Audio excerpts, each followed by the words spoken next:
All right, should be live. Let's try again.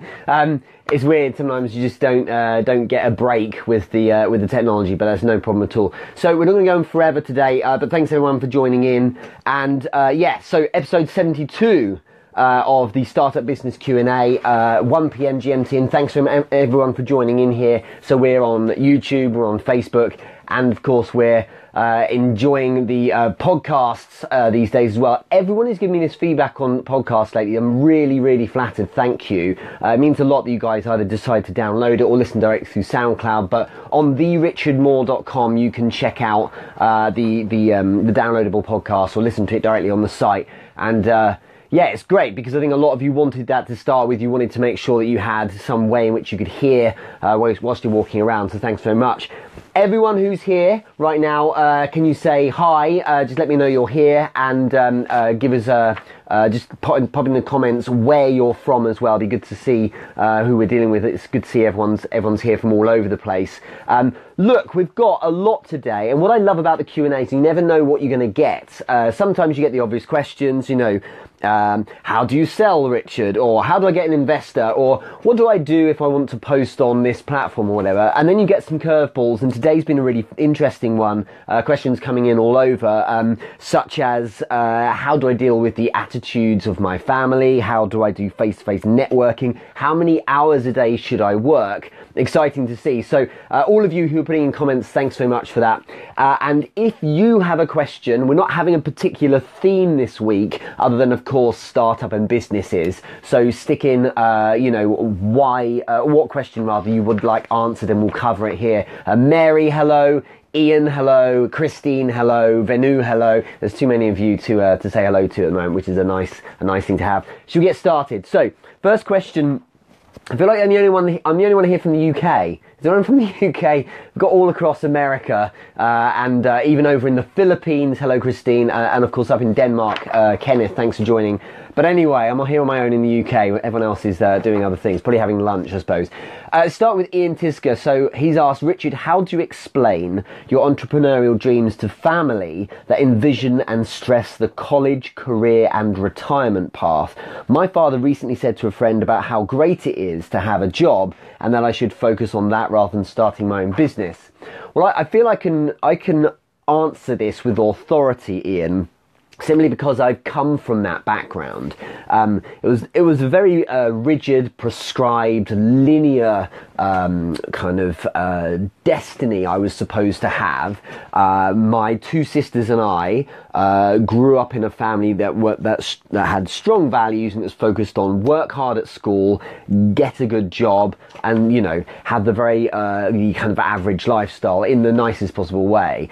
And what I found is that it was very difficult to break out of that because I was so conditioned that I would always work hard at school. I would never play up. I would always do my best to get to a university. In fact, I went to 2 universities, 2 degrees. That was very much the line I was supposed to take. My sisters did something similar. My younger sister did 2 degrees. My older sister went to Oxford.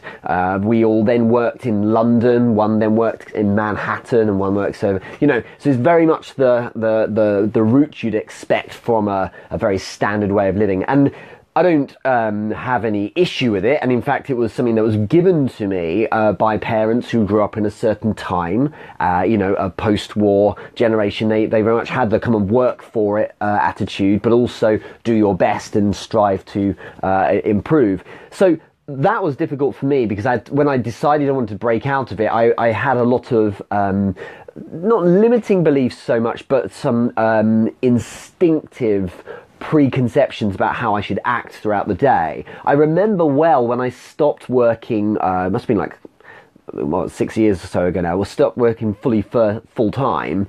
I had difficult time moving from the idea of I must be working at 9 a.m. because that's when the offices always started work, through to 5 o'clock. It was like, why do I have to start at 9 exactly, especially when I'm my own boss? And often I started a little earlier, but giving myself a break, as in cutting myself some slack, if I needed to work a little bit later in the morning because of something happening, rather than killing myself over it, just going, okay, so that's how it was today. And just, it was a very strange thing. Being away from an office or a place of work at like 11 o'clock in the morning was a very foreign concept. Doing something like this, for instance, is a great example of working against the biases I'd been conditioned to have for 25, 30 years or so. And the idea that I would be streaming a video on a phone when I should be in an office was a very difficult thing to work against. So I suppose the reason why I'm saying this, Ian, is that you mustn't blame a particular generation for a certain point of view. That's our start point, is accept that their view of things is different. Now, I had an interesting chat yesterday. A guy who had been I've known for some time as a family friend. He's almost 70 now. I think he's around that age. And it's interesting that he was talking about his business, and it's still part of his world, and how he's growing it and moving it forward. And the views and beliefs are very set in a particular time. And it was interesting because he has such wisdom to share, but at the same time, you can see how there's so much progression in the world that potentially his business could fall behind. So it's interesting to see that kind of working together. And I think what we've got to understand here, Ian, is that your family having this attitude, or your father saying things like, you really should be getting a job, having the college career retirement path, it's probably because they have your best intentions at heart. It's not necessarily because they don't believe in you, but it's probably because they feel that that's the safe option. And it's all based on one thing, which is parents probably wanting the best for you. And the best for you, interestingly, is the safest for you from their perspective. That's my view. My mother, for instance, always wanted the best for me, but in the sense of it being the safest for me, as opposed to the best for me being necessarily the happiest for me. That sounds really cynical, but hear me out. The view was that I should go to university and get a good degree, and then I should go and work in London in an office wearing a suit. It wasn't entirely hard and fast like that, but the view was I should very much enter into that kind of world and get a strong corporate job, make a load of money, get a house, married and children and so on. And it's interesting because the focus was on that rather than the job itself. What I did didn't matter nearly as much as the kind of the look of it, and kind of the fact that it would be a salaried job. I would have bonuses or a pension contributions or whatever it might be. Now, interestingly, I'm far more happier and fulfilled now running my own thing. And I think if my dear mother was still alive, she would probably now be very, very pleased with what I've accomplished, simply because I'm making it work. So here's the advice directly, to be practical here, Ian. I totally understand where this guy's coming from, your father, and I feel that it's rooted in a mindset and a culture that a certain generation and those above them have. It's not entirely the case necessarily for everyone, but I do feel that that's in play. I think a great way to tackle this is to ask for a time frame, and what I mean by that is say, you know what? Just have it out and just go, look, I get that you probably feel this is a little unorthodox, but I want you to believe in me. I'm sure you do. So give me 3 months to prove that I can do something with this. Give me 3 months to show you that this isn't a waste of time. And it goes through to the other piece of advice I'd give, Ian, which is you've got to show people who don't necessarily believe the results. You've got to show them results, because if you have grand ideas, but there's nothing to show for it, they're never going to believe you. My wife was tremendously tolerant when I first started when I stopped working 9 to 5. She really believed in me. She said, do you know what? You're going to be the guy who brings in all the money for this household. We've got children and so on as well, and property and cars, and that all has to be paid for. I totally believe, I back you. And that was an amazing thing to have. If 5 years later I was literally in nowhere, she'd be really concerned, and probably way before then. But by proving that I could make it work, there's nothing that can be said. It's like, do you know what? You're doing it your way and it works. So what have we got to complain about? And again, it means you're happy. Showing you're happy and fulfilled is one thing, but if you can show the results, and that may be that you need to demonstrate you can make the same money that you made when you were in a corporate job. And I remember when I started matching the money I was making in a corporate job, it was like, well, why are we worried now then? Because, you know, if you're able to make it work to that level, then that's a great sign. We made the right decision. So that's essential, okay? So I understand, but I'm saying ask for a time frame. Just say, look, you've got to give me a bit of space, give me a bit of time to prove that this is the right thing to do. But also, what I need, just say what I need from you, because I love you loads, what I need is your backing, your positivity. I don't want any negativity. I want you to really show that, you know, that you're willing to give me a shot on this. Just trust me. I know I can do this.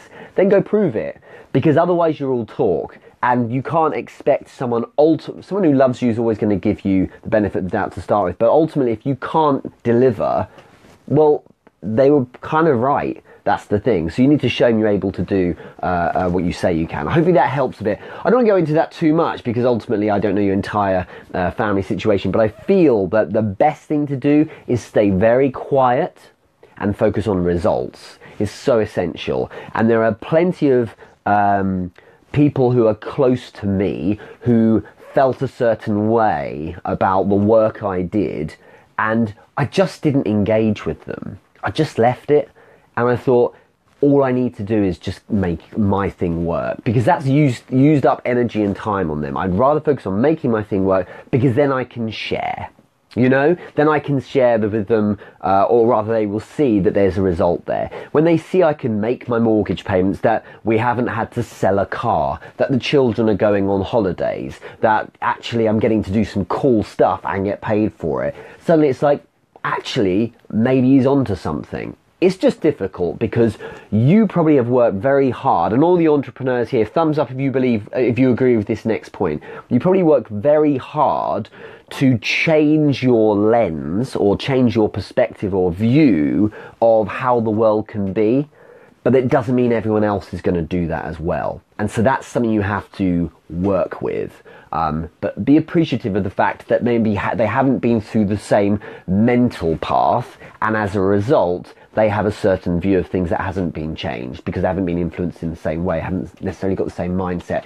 Ian, I really hope that helps. It's a great question to kick us off. Thanks very much. Everyone else who's here, if that makes sense, thumbs up. I'd be really interested to see in the comments if any of you have had a similar experience. But certainly for me, you know, my mother had passed away, so I had to make peace with the fact I knew that I was doing the right thing and that she would be proud of me. I could never actually verify it, but ultimately I was doing this for me. That's the main thing, really. And I think anyone else who was close to me, they just needed to see the results. And now it's interesting because I have friends and family who fully know what I do, and I've got close friends who know what I'm up to, and it's like, in their world, they would never dream of doing some of the things I do. They would never do this, for instance. They wouldn't be posting content of themselves on Instagram stories. They just wouldn't do it. But when they understand that I've associated doing that with a result, it really makes a difference, you know, and they're like, okay then, no problem. And ultimately, I have no problem with all the stuff I do because the returns are fantastic, such as having great time with you guys. Thanks very much for it. So thumbs up if that makes sense. I really hope that was useful. Ian, you just put a comment and it does, so that's good news. Let's move on to the next question. So this is from Wang Musa Igbaru. I hope I said your name right. Thanks so much for your question, Wang. You've asked, face-to-face networking, how do we promote our services and product at events or social gatherings without being seen as awkward or offensive towards the host and other guests? You've got to be careful. It depends on the situation, because you've listed two types of situation. Has anyone here sold in events face-to-face through networking, things like that, or say a conference or anything like that? Give us a thumbs up if you have. It's something I did many years ago for the first time, and I remember it was awkward approaching people because the first time I did it was actually at a trade show. And at a trade show, the people I was trying to sell to, they were in a selling mode themselves. They weren't interested in buying stuff. So it's quite interesting to do that. And I think that at an event, if you're going to attend an event and try and sell, out and out, like set up a stand, you need to speak to the organizer, and I'm sure that that's something you would do anyway. It's kind of logical. But if it's going to be just through networking, here's the thing: you need to understand your level. Now, your level will affect the objectives you have for the selling face-to-face and at that networking event. What I mean by that is, if you're gifted clothes and you've been doing it for years, your objectives will probably be very different to someone who's going for the first time, right? So you'll get people who are attending, and they're actually there to try and close stuff. And I remember the first time I ever did this, where I went, it must have been 2006 or something like that, and I went to a trade show. This was in Milan in Italy, and I was taking a grad with me, a guy who was on my team, and we turned up, we met this guy, this managing director of this, direttore generale as they call it in Italy, who's the guy running their company. And we met him, and half of an hour, 40 minutes later, we actually ended up walking away. I think it was like 3,000 euros worth of investment in a online marketing that we were selling. And it was like, wow, what a feeling that we managed that. But that was because I'd had objectives before of kind of getting to that level. If you're starting out, your objectives need to be different, because you're going to crush yourself when you go to your first events or conferences, trade shows or whatever, and you try and sell something because that's your objective, and then you crash and burn. The objectives should be more according to your level. And so the simple objectives to start with is just engage with people. If I was going to my first ever trade show, I'd be saying, right, the objective here is I want to engage with as many people as possible. Just say hi. Because actually the thing that I'm really trying to do isn't just generate business, is actually get myself comfortable with networking, because this is my first ever event, for instance. So I think that's essential to understand. And you'll change from there. Maybe you've been to a couple of events. Maybe you say, right, this event, my objective is I'm going to try and get 30 conversations, and therefore 30 business cards, therefore 30 warm leads that I can follow up with afterwards. Some of you might be thinking, no man, you should be trying to close them or trying to get a deal. That's because you're a bit more advanced. So there are levels, and you need to understand that. Otherwise, if you're a little bit more entry level, you're going to have a hard time. You're going to be putting too much pressure on yourself. Then ultimately you'll actually do less effective than you otherwise would do. In order to not be awkward or offensive towards the guests, this is the main takeaway here. If you're taking notes on this, don't focus on the sell, focus on the connection. Okay, it's always the crucial thing. Just say hello. Your objective there is to participate, right? If any of you been to events before, hopefully you can give me a thumbs up if you agree with this point. If you go and try and pitch someone straight away, unless you've got a killer opening line and something really different, you will turn them off straight away, because they're not there to be sold to. That tends to be the case with these networking events. It's far better to go and say hi and make a connection. If you're a good guy, and what I mean by that is if someone's interested in you as a person, if they think, oh, you're interesting, you're funny, you made an interesting comment or something like that, then you will naturally move the conversation towards what you do. What will happen is a couple of things. Firstly, you have your great conversation, you'll have a joke about how the hors d'oeuvres were a bit crap, or did you hear that last speaker, and I saw that you did this thing, your question was really great at the end of the event, or something like that. You have a good chat, that's all there is. You have a bit of light banter or whatever, because you create a connection. Once you have a connection, you talk about them. You ask them questions about them. So what is it you're doing? Question, interesting, drill down, associate and relate your world to theirs to show you're on the same kind of level. Then what will naturally happen is they will catch themselves and they will say, I haven't even asked you about yourself. What is it you do? I'm really sorry. There's your cue to then talk about yourself. Only momentarily. Oh, I do this and this and this. Make it sound interesting and prepare that line before you go. I do this kind of thing. Oh, that's interesting. I'm a Instagram influencer. Oh, what does that actually mean? Now you've got questions, okay?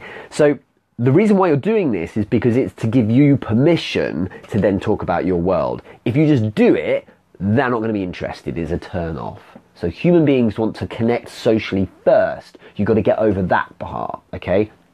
Give them some value, stimulating value on an emotional level, so they are feeling like, oh, this is giving me something in return. The dopamine that comes with having a nice conversation because they're talking about themselves. But when you then get a compliment, a compliment on your service, once you eventually get to talk about it, that is your cue, okay, to then ask them if they would like to find out some more information. Do not offer them anything, any kind of proposition, until you get the cue. Because for someone cold, when you're speaking to them, if you offer them something, they will close up. Not because your product is no good or your offering isn't useful, but because you haven't earned the right yet. Socially, they need to trust you first. You may not believe it, you're actually closing them at this stage. You're closing them on a first step of a sales process. I would love to have a conversation, why don't we set up a meeting? People will be like, I don't want to have a meeting because I don't know who you are and it might be a waste of time and all the things that could go wrong. That's how human reaction will be. So you need them to come in your direction, and that happens through a form of a compliment. And that will be them saying, hey, that sounds really good actually. I've never looked at it that way. Or that's a really good perspective on it. Oh, that sounds quite good. That's when you say, well, if you want, why don't we have a chat? Then that's where you ask. So that's the process, okay? If you want more detail, for $97 still, the Monetize You course literally lays out this process, as in the words, I wrote them down for you on the course. It's only 6 sessions. That course will explain literally how to engage with cold prospects and always get a result once you get that compliment from you. So for $97, it's on the richardmore.com. It's called Monetize You, and it's a great way of kind of explaining how to get that close. Wow, you've written superb, so hopefully that's helpful, but that's how you do it. You focus on the connection first, then take it on from there, okay? So, especially social gatherings. I've closed plenty of people in a social gathering, like a party or something, but the process is essential. Connect first, talk about them, then they'll bring up you, and if they haven't, don't crowbar yourself in, keep going, they'll eventually want to ask about you. When they do, then you talk about how great, the great things you've done, have some humility. Then when you earn the compliment, some people wait for 2 compliments to make absolutely sure. When you get a compliment such as, hey, that's really cool, or I'd never looked at it that way before, that's when you can ask for something, so you earn that right. When I'll put a link to the course underneath, but if you go to www.therichardmore.com, it's right there. It says courses. You just click on it, and you can access the course right away through the site. Okay, so it's right there. But it's absolutely a simple process, and it recognizes. And I built that course actually this year, but I did it because I understand that to sell commercially, you still have to engage on a human level. Okay, it's essential, but you've got to understand that there's etiquette here. You don't ask till you've given them some interesting things. You also have to engage socially on a very gentle level, which is talk about them. Then they'll open up. So the process is there. Next question. Otherwise, you're going all night about that. That's a really, really good question, and thank you. And thumbs up if that helped. Face-to-face networking. If any of you are doing it, give me a DM. But make sure you're prepped for it. The other advice I have, if you can, is make sure, ideally, try and close a piece of business before you go. If you're selling for someone else, one of the first things I learned was when I go to a trade show, when I was working for a sales company, was I would pre-close sales. Okay, you think at the Dubai Air Show a couple of weeks ago, do you think that, I think it was Airbus or Boeing, one of them got a $15 billion contract with Emirates? They're selling like 40 jets, right? Do you really think they closed that on the event? Of course they didn't. It was closed before. They turned up for the whole ceremony of the signature. That's what I was doing as well. So, day one, first 30 minutes, I go and collect all my contracts. And the week before, I'd work my face off and have people closed and say, I know you want to do it, don't sign it yet, we'll do it at the event. And they're like, okay, great. So then I could call back to my boss and say, just made $9,000, and he's like, great, you've paid for your trip, go have fun then. So the pressure's off. Always get some pre-sales done if you possibly can before you go. So I hope that helps. Next question here is from Christine Petal-Curin. I hope I said your name right, Christine. I saw you on here, so hopefully I haven't offended by saying it wrong. There's a lot of exotic names on here. If sales is a numbers game, you have to excuse me, I've got a bit of a cold here. If sales is a numbers game, what is the average, or how many should you talk to or call in a day? I love questions like this because I mean, I don't know what you're selling, Christine, so this is important, but also the answer obviously depends, not just on the product, but on other factors as well. If I'm selling, if I was doing cold calling, selling, you know, like something low ticket, like really low cost, I'd be smashing through hundreds of calls a day. When I was first sold internet marketing in 2002, I'd be doing 120, 150 calls a day. Okay, and I wouldn't speak to every one of those, of course, but that's the dial rate I was doing. And I would be having things like 6 or 7 strong calls with managing directors to try and close something.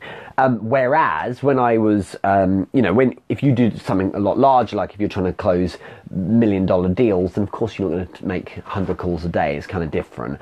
The answer here, though, to the question, what's the average, or how many people should I speak to in a day? The answer is as many as it takes to achieve the objective you set. Do not look for permission to only do a certain amount based on whatever the average is. There is no average, really. There is based on people in an industry if you amalgamate it, but that doesn't matter. What matters is what's your objective right now. When I started my first business, no, in fact, when I first had my first job, when I was trying to sell internet marketing, my objective was, I want to get a deal in my first week. Okay, and in order to do that, I had to crush the phone. Absolutely, like, honestly, you could not prize me off the phone. I would be on it for hours and hours all day, and they were like, this guy is just non-stop. And I was like, but I have to get that deal in the first week. And it was like Thursday, and I was like, I've got to keep it. And ultimately, we got a deal on the Friday. We had this deal whereby I would start the call, and then my manager would take the headset off my head and then continue at the end and close it, because I didn't know how to close anything. And on the Friday, 1,700 euros with a Dutch company that sold anchors, so for boats. We sold them some internet marketing for his website. And you know, it was an amazing thing, but it was because of the hard graph. It was very ugly, that deal, but it was because we focused so much on calls. Later on, I didn't do nearly as many because I was better. Okay, so it will change, and it depends where you are. So what I'm saying here, Christine, is if you're starting, well, then what is your objective? When I first started my own business, and I was starting a taekwondo school, it was like, I'm going to work my face off all day long, because I set myself an objective. Within the first year, I want this paying my mortgage each month. And in fact, I did it within the first 6 months. It was way before. It was probably like 4 months in. And it was like I was working so hard every day, contacting as many people as possible to get them all forced in, to try and get students in the door. And that's the way to do it. You know, it's a case of what's your objective, really. So I think you should be doing an outrageously high number of phone calls, way more than you think you should do. It's a disproportionately large amount of time being spent on the phone or a face-to-face or whatever the sales mechanism will be. But if I'm starting out, for sure, I need to be heavily loading all of my time and energy and resource on contacting potential new clients rather than any of the other stuff. All the other stuff is dead in the water unless I can get customers in the door, right? So it makes sense to do it that way round.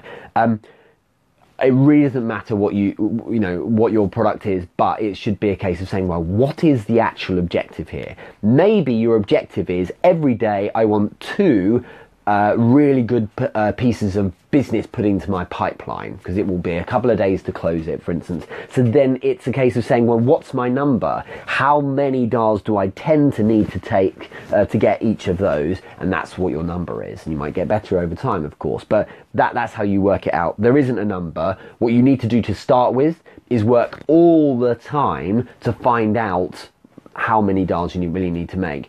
If you want to make 100 grand a year and that's it, and you realize actually you can do it making 50 dials a day, well, then there's your number, and you don't need to do any more. But you need to it's balanced. It's a very difficult question to answer based on not knowing a few other parameters. But if you're starting out, you need to be spending an epic amount of time on phone calls, contacting people, and so on. Look at it this way: when I first launched the 8-Step Startup course a couple of years ago, and I'm repackaging it, by the way, so the 8-Step Startup course is going to be re-released on the richardmoore.com soon. But a couple of years ago when I released that, I'd preloaded, if you like, a load of people who wanted to buy it. So I'd contacted stupid numbers of people through Facebook Messenger, warmed them up gently and got them interested. Then when the day came where they could buy it, there was a queue of people ready to go and take advantage of it. So that's because I put in a lot of work there, but that was all day long, you know, very little time for other admin, because what matters at the start of launching a business is, of course, your cash flow and getting some companies in the door. Looking at this, Christine's actually asked a second question here, so thumbs up. I hope that helped, if that's a question that relates to you. The other question here is, how many working hours in a day should a startup entrepreneur work to keep a balanced life?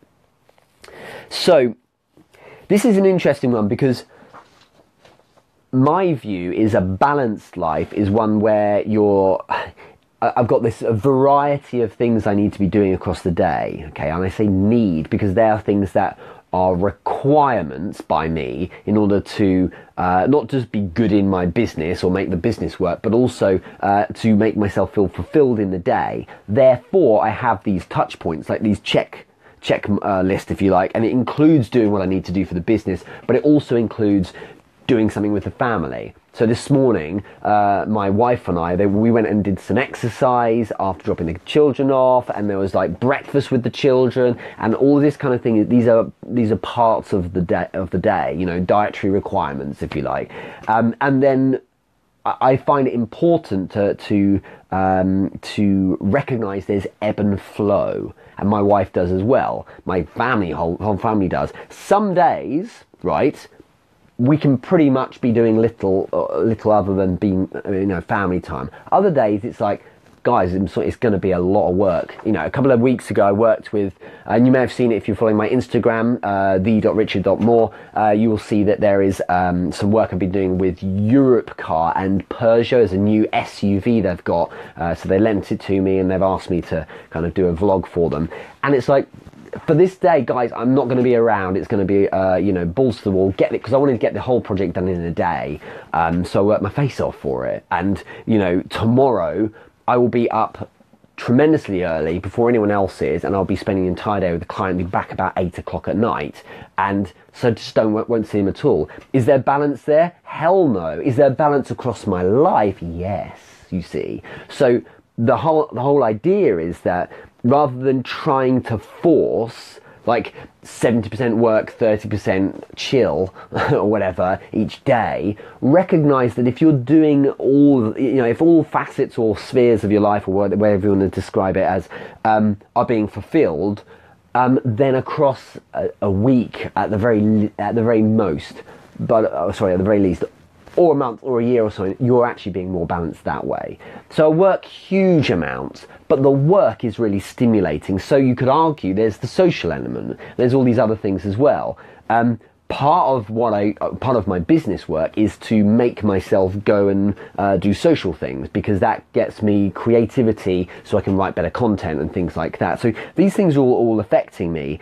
But again, it comes back to this first question. You know, if we look at the parameters, maybe you're starting up, Christine, how many working hours a day should a startup entrepreneur work before your additional part of the question? The answer is as many as it takes to get the result you need. And if you haven't, I often used to say this when I first started, I'd say to myself, are you where you want to be yet? Do you have the house or the car or the money or whatever it is I was after at the time? It's like, are you there yet? No. Well, then you carry on going. And if I wanted to break, you know, well then fine, but if I look at the day at the very least, you know, what is it I need to have done today? Have I done that yet? Well then don't have a break, go and finish this thing. And so I was very much led, and I always have been, led by what the business needs, as opposed to how I feel like working. So don't look for reasons to not work because you feel like that's a good way of having balance. It's a case, this is the big takeaway, it's a case of saying, right, how can I make my business world, my work, something that I can't get enough of?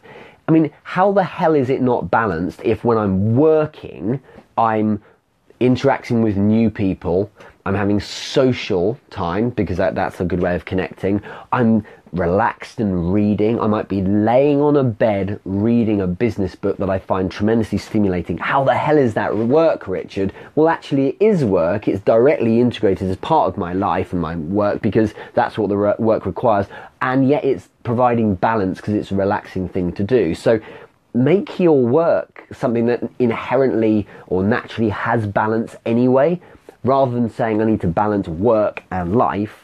Work and life should be a fusion, is my opinion. So it's interesting because so many people will say to me, "Oh, Richard, you never switch off. You're always thinking about work. You know, you go on holiday, and really, you don't really take time off." And I was asked this the other day. Someone said, "So, I mean, when will you finish work? You know, for Christmas? When will you stop?" And it's like, I'll do something every day, you know. There's no, oh, on the 19th of December I'll stop for 2 weeks and I'll just go incommunicado. Look, there's stuff that needs to be done, but it's all stimulating things. I tend to swing it more towards the fun stuff, or more, you know, maybe content generation, things like that. But why would I not want to? I really enjoy doing it. And, you know, over Christmas, for instance, wouldn't you do things you enjoy doing? Rather than watching Netflix, I really enjoy writing an article. Genuinely. So I might just want to do that, and then that's really healthy. So it's a case of saying, like, as an entrepreneur, build a world that that you enjoy inhabiting rather than you want to get away from, and then you'll be cool with spending time in that world, and that's called balance. Because up here you're not getting stressed with it, like, oh god, like, you know, yesterday thinking, oh, I've got to go to work tomorrow. It was like, can't wait. I genuinely can never wait till Monday. It's fantastic. I've got so many cool things to do. So there's balance there in how I've constructed it, is the way I'd answer that, Christine. So how many working hours in a day should I work to keep a balanced life? Well, you could argue I'm working literally every hour I'm awake, okay? Because every single part of, and that doesn't mean I'm sitting in front of a desk tapping away on a computer or something, or writing up a spreadsheet. That's literally all things are relevant to the working, you know, the work. Yeah, sometimes it's the hardcore admin side of things, but other times it's things that don't feel like work, but they genuinely are directly related. I'm driving around in this turbocharged SUV last week, and it's like, I'm just having a really good time here, and I'm shooting content in it, but I'm getting paid to do it because that's the marketing campaign we're doing. It's like, is that work? Well, technically, yes. But up here, it's like I'm having a really good time fiddling around with all the buttons on the dashboard and seeing how fast it goes and things like that, you see. So it's just, you know, you need to look at this and as not a work and life and try how do you balance the thing. It's a case of like, why can't you integrate them? It's 2017, you really can now. We don't live in a world anymore, not so much, where you have to go to work at a factory for set hours, then you get home, then you've got your life, if you like. It doesn't work like that. You know, you should be thinking about how, and if you can't, it's not that you can't, if you haven't done it or aren't doing it, you need to look at how you can do it. All day tomorrow, I've got, I think it's 1, 2, 3, 4, 5, 6, 7, 8, 9, 10, 11 meetings. 12 meetings that I've got on my board over there. 12 meetings I've got set up with this client. 12 sessions, training, listening to someone one-on-ones, things like that. That I'm back to back. Literally finish one, the next guy will start. They'll come into the room and I'll do the next meeting. And that is a case of like, I'm working hard, like all the time. However, that's a really stimulating job I enjoy doing. And so is that work? Well, I get paid for it. Does it look like work? Well, it's in an office, but it's really good fun. And the guys value my opinion. And, you know, on Friday, one of the managing directors called me and was asking for some advice. And it's like, can we sit down? I want to talk to you a bit more about pricing structure. And it's like, fantastic. So is that work? Well, technically, yes, but I have a hell of a nice balance there because it's doing things that's stimulating for me. And this week you'll ask yourself, you know, in your default state, if you weren't working, what would you be doing? And it's like, I probably would be thumbing through Charlie Munger's Almanac. I probably would be recording something like this. In my spare time, I would be writing more content. And it's interesting because whenever it's like crazy busy, and like in November, I've had this huge project I've been doing. It's funny because I just think I need more time. I thought I wish I had a bit more time out. If I had a bit more time out, I could and rather than my brain going, I could then sit and watch telly or get some sleep, it would be like, if I had a bit more time, I could write some more content. Or it's just that if you love the world enough, you don't have to worry about balance because it's inherently built into it. I think I made the point, but hopefully that's clear. Give me a thumbs up if that makes clear. I really want to make sure I've articulated that well enough. But thanks everyone. So many people keep joining in the stream here. That's really fantastic to see you coming in here. So hopefully those answer your questions, Christine, and thanks so much for asking those. I think they're your first ones. Let's finish on. I think there's a question a bit earlier on. Actually from Christine as well. How many years did your business become stable from the year you started? How many years after starting your business did it become stable, I think you're asking? It was actually very soon. I think I'm very lucky. No, wrong word. I think my business is very fortunate that it was founded by someone who spent a decade in the trenches selling, okay, and then learning how to build businesses with people, understanding marketing as part of the product and service, and then working with building teams and P&L. And it's like the 10 years I worked in London in the different roles or so were like boot camp for me. And I'm very fortunate that the route I decided to take, which originally was, I just need a job, I'll just take it. Literally, I've had one interview that I applied for in my life, and that was the first job, and I went, let's just take it then. And it's because to get into the office and just start work. And it was interesting because that job happened to be a sales job, and I've learned everything I've known from from there. So I was very fortunate that when I started a business, it's not I knew everything, but I was like, it's money first. I know how to go and engage people, and that's why I backed myself. That's why I thought, I'm going to leave a corporate job. I've got a family relying on me and all this stuff to pay for, but I've got this. And it was because I backed myself. I'd made money, millions of pounds of sales for people in the past. Why not do it for yourself?